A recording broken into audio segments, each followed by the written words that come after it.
thing I think is I want to kind of apologise a bit for being an Italianist and not really knowing anything at all about the Ottoman Empire, much like the Italians that tried to conquer bits of it. But I'm glad we're at least in company here. I suppose this paper is really, I write about Italian expansionism in the 19th and 20th centuries, and Libya, what becomes Libya after all, is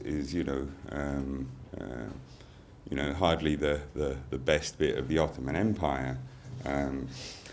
But anyway, Italy nevertheless makes a meal of actually trying to conquer that part of it. Reminding me very much, if anyone's been following Italy this World Cup, that just to get out of the group stages, a simple task becomes a tragedy. But anyway, so I asked myself, why did, let's pretend that Italy's a normal European power for the sake of this paper, and say, well, what on earth's going on? Why the hell is it so difficult for Italy to take Libya? Is it because what we might call the Ottoman project coming up to the First World War was actually maybe successful there, and that's what's really inspired a few ideas about this topic. So, France's takeover of Tunis in 1881 signalled the end of Italian cultural and political influence in that part of the Ottoman Empire. The French Slap of Tunis, as it came to be called by affronted Italians, left their country's policymakers and commentators disgruntled but determined that with the first prize gone, Italian influence should be paramount in Tripoli and Cyrenaica, and that any eventual European occupation should be its exclusive prerogative. Yet the actual Italian conquest only took place 30 years later, kind of in 1911, a very significant gap. In 1902, this claim was described by Republican MP Salvatore Barzilai in Parliament as like that of a man who enters a train compartment and puts his umbrella on an empty seat. He leaves the carriage and the other passengers respectfully do nothing as the train pulls into the first station, and then the next. But by the third or fourth, sure that gentleman will not be coming back, their eyes rove to the empty seat. It would be hardly surprising, Barzilai continued, that once one of the other passengers would succumb to temptation, take the unoccupied space, and why not the umbrella into the bargain? A kind of nice metaphor, I thought, certainly a fair description of the conduct of those European gentlemen who in that era governed international affairs with that typical Edwardian mixture of fine sentiments and sordid double-dealing. The problem with it, however, from our perspective, and one that Italians were soon to learn the hard way, when they finally did cross the Mediterranean in their battleships, seeing the latest hit, Tripoli, Land of Love, they sang this song as they crossed, was of course a presumption that the seat was empty in the first place. That there was a Turkish umbrella leaned up against it was deemed of little account. But even more importantly, they failed to notice that grasping its armrests with dogged determination sat an Arab, a kind of invisible presence, however, to those European gentlemen jostling for the best seats in the train carriage.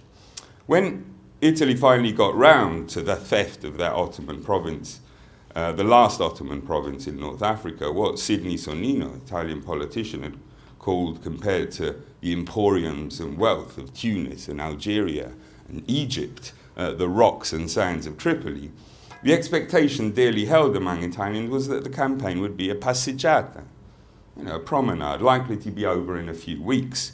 Brushing aside the small Turkish garrison would leave behind an Arab population grateful for the benefits that were accrued by their new modern progressive and liberal rulers, having substituted the corrupt, stagnant administration of the Ottomans. Such a scenario proved to be wildly inaccurate.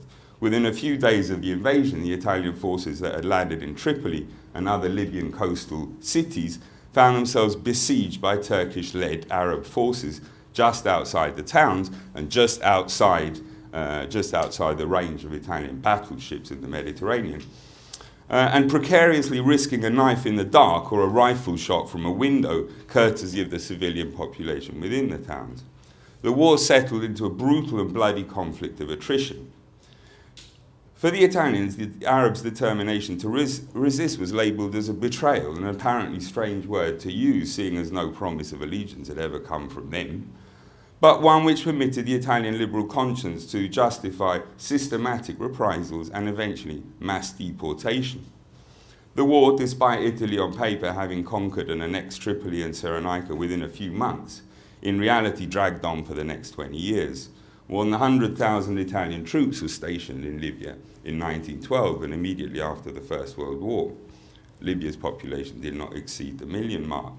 And peace was eventually, although still precariously established, by employment of methods that were rarely surpassed in their brutality, even in Europe, even during the Second World War. So the question I wish to explore in this paper is this enormous discrepancy, that is the discrepancy between Italian expectations when Italy felt it had secured a position of paramountcy in Libya and the reality of the enormous resistance offered. Britain took over Egypt with relatively little blood spilled, although campaigns of the Sudan were more demanding. France had had to fight a bit in Tunis. And Algeria's conquest, yes, had been long and arduous, indeed was still a work in progress through the 20th century. Yet Libya, probably the least valuable of the North African and Ottoman territories, regarded as being a backwater of an empire that itself was a backwater, was defended with a determination that took Italy and Europe by surprise. It expected the beleaguered empire to simply roll over and the indigenous population to accept, maybe not with enthusiasm, but certainly with due resignation, the inevitable, i.e. that their future, as had already been the case, as was already the case for Egyptians, Algerians and Tunisians, should fall under European tutelage. One thing that the Italians in the years leading up to the war in 1911 were sure of was that the Ottoman Empire, always imagined as moribund, was no longer a viable entity, even in the eyes of Muslims, i.e. non-Turkish Muslims. Italian journalist Arnaldo Fraccaroli, who travelled to Cyrenaica in early 1911, reiterated this very, very common point of view. The government of Constantinople, he wrote, is nothing but an enormous and scheming taxation agency. It applies taxes, expects the payment of tribute, and that's it. Its function as a state starts and ends there. Other countries impose taxes in order to provide at least a semblance of services. In the Ottoman Empire, there is a slight variant. The taxes are imposed and the government does nothing.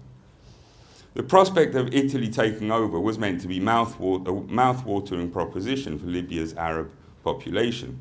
Prominent journalist Giuseppe Finaldi, for example, announced in 1911 that somewhere buried in the Italian Foreign Office archives lay a petition signed by 3,000 Tripolitanian Arabs imploring the Italian government to occupy their country.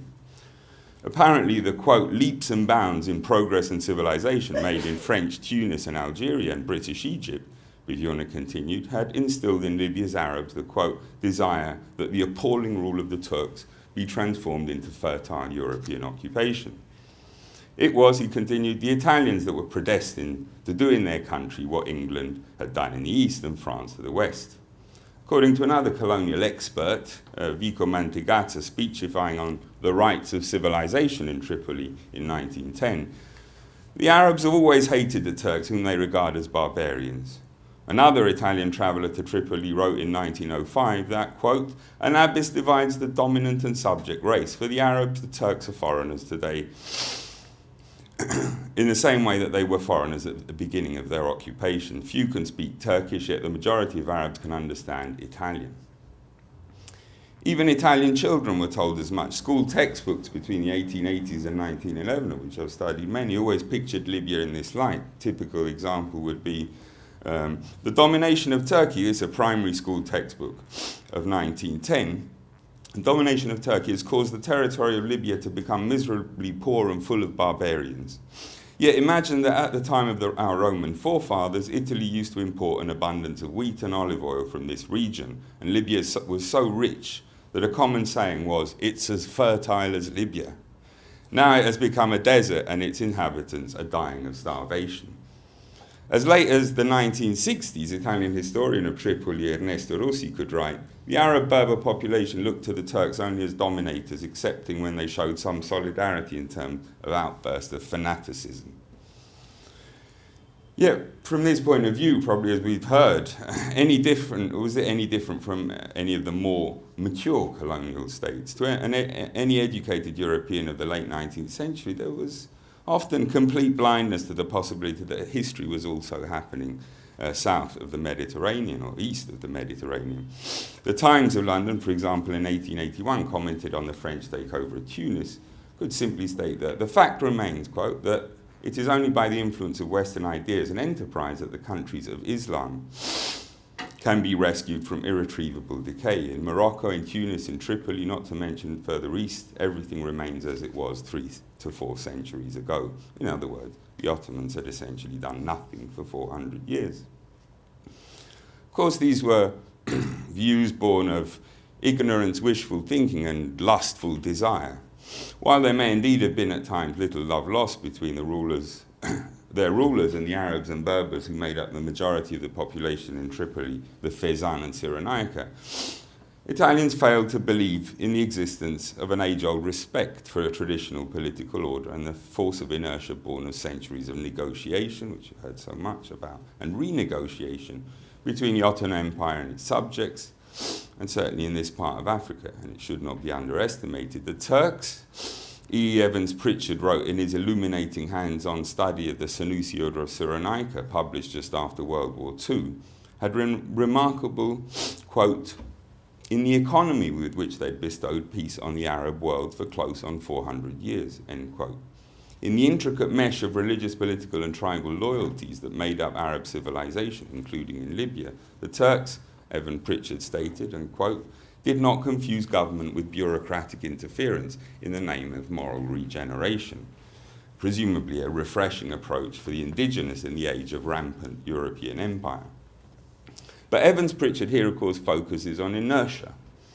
Moral regeneration in North African Islam had for centuries had its own and autonomous impetus. The Senussi order itself was an extraordinarily complex organization that aspired not only to reform the individual Muslim, for example, prescribing the eating of white sugar, smoking or drinking coffee, but it also sought to rationalize farming, settle Bedouin,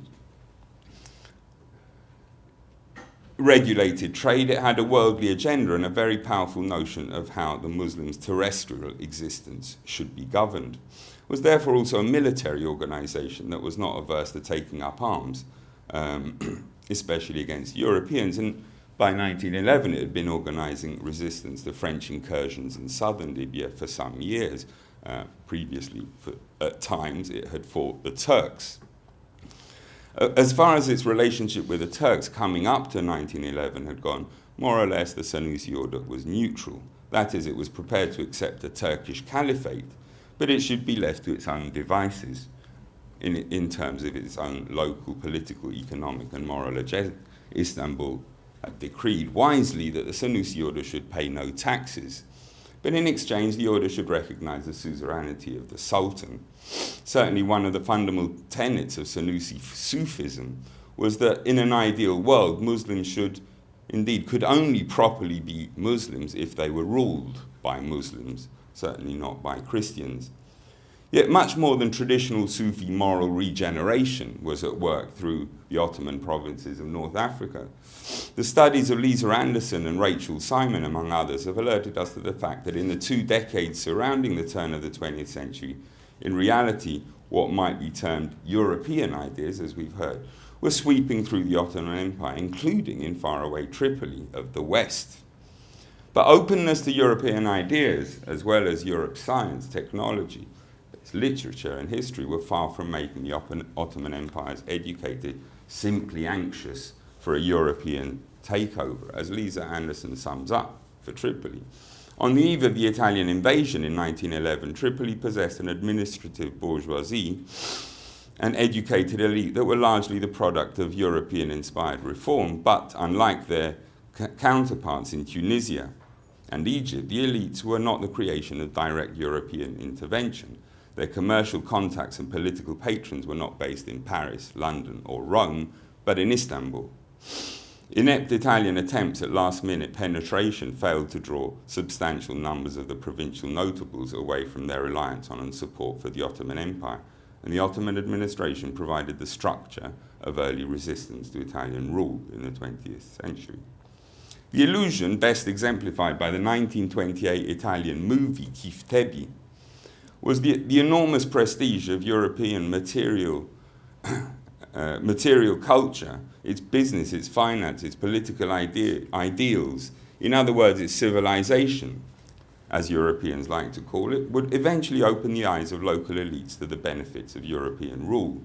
The possibility that precisely that European influence should have led elites through the empire, particularly in Tripoli, rather to imagine themselves as harbingers themselves of that civilization, but on their own terms, was noted, as was noted by the French traveller, but usually discounted.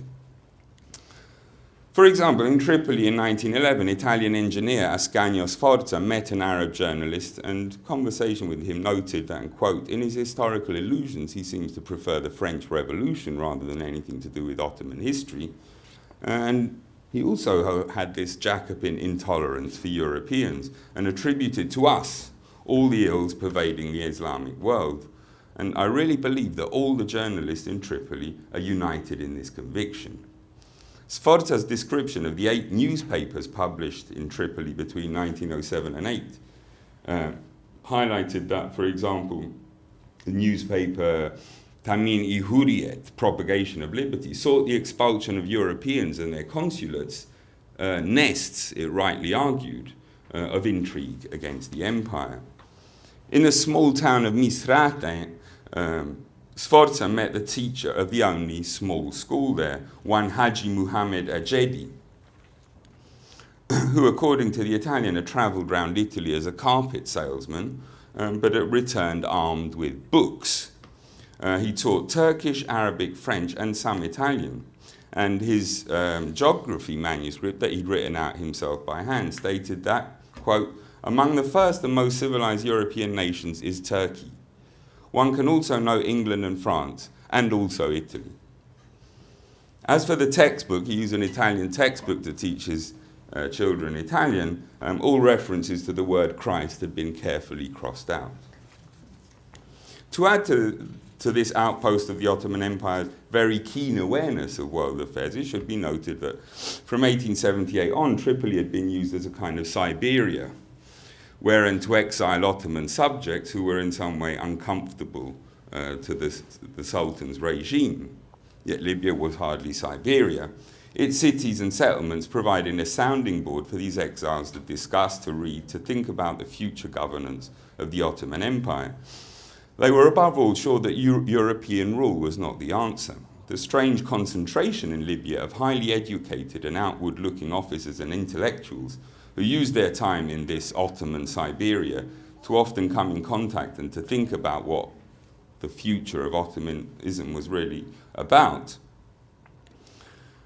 And there are countless examples in Italian descriptions and others who travelled to Libya of meeting of meeting these guys and really kind of breathing in the atmosphere, the cosmopolitan atmosphere of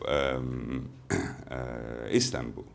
In their so-called imprisonment. Seems rather nicer imprisonment than the ones the Russians meted out. Anyway.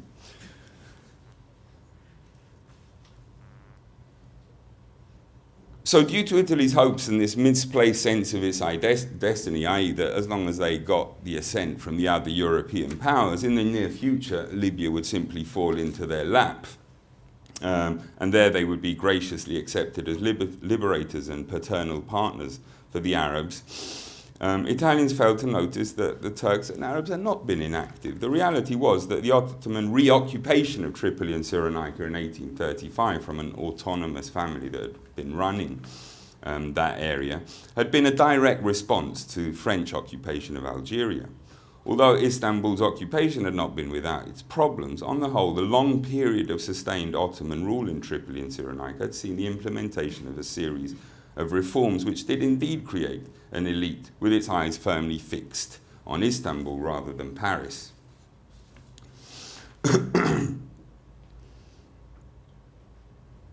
An increase in urbanization saw administrative modernization. Local notables were included in Ottoman administrative organisation, not simply appointed Turks sent from Tripoli to rule. This period saw the first newspaper published and a significant effort to broaden education. In the 1850s, 6 modern secondary schools were set up throughout the empire, one of which was located in Tripoli. It possessed a cadet school as well as a kind of first step towards the military academy in Istanbul. And a vast number of village schools were set up by 1900. There were secondary schools in Kum, Jafran, Murzuk, and Benghazi. And in Cyrenaica, there was an Islamic university, Jagbub, run by the Senussi order. On the whole, the Senussi and Ottomans by this stage regarded themselves as partners. Furthermore, the political changes brought on by the Young Turk Revolution had been greeted with excitement by many approval. In 1919, as Italian notables, so after the war, conquest still not complete, to discuss the future of the Italian colonies at a conference in Rome, a kind of Wilsonian spirit was pervading Italy at this time. One speaker wondered what really the Italians had given those parts of Libya that they had taken over. A Libyan citizen, he claimed, would have been fully in his rights to argue with an Italian that, quote, "We were citizens of the Turkish Empire. We had our MPs in Constantinople. In Tripoli, we had a kind of local council. We had our officers in the army up to the rank of general. And we even had a governor of the city that was native to this town. All this means that the Turks treated us as equals and had granted us their trust." Such were the preoccupations of the Italian Libyan elite, although they failed to notice that religious affinities might be even more powerful than up-to-date notions of European-style citizenship. Religious xenophobia, as it was labelled, was deemed of little account. Yet French explorer Henri de Mathilde had noted, again in 1911, that in discussing world affairs with infidels, Tripoli's Arabs Tripoli's Arabs proudly claimed the Sultan as their spiritual father, even if they did not always warm to his soldiers. Count Ascanio Sforza was present at the Tripolitanian Vali's Ibrahim Pasha's conscription fearman of 1911, and this is his amazing description of it. Around the Valian, without any discomfort, were to be found the richest and the poorest, offering to the foreigners who'd been invited an admirable spectacle.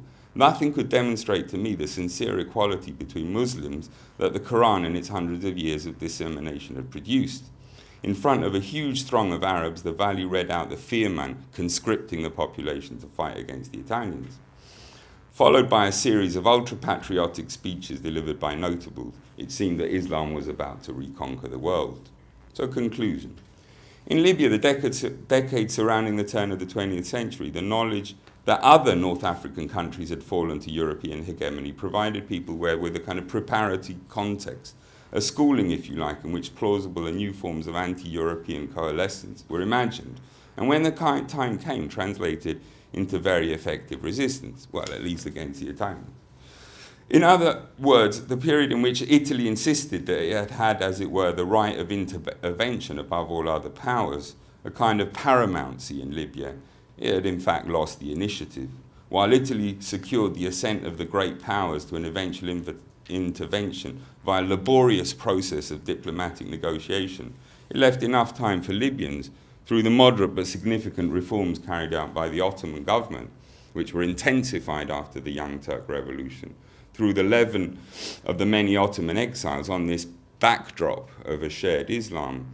The indigenous in Italy's future colony were well aware of what was about to happen. They were not frozen in a time warp, as the Italians imagined, but rethinking their futures. When it came to war in 1911, they certainly felt that they had something to defend. Thank you. Thank you, Giuseppe.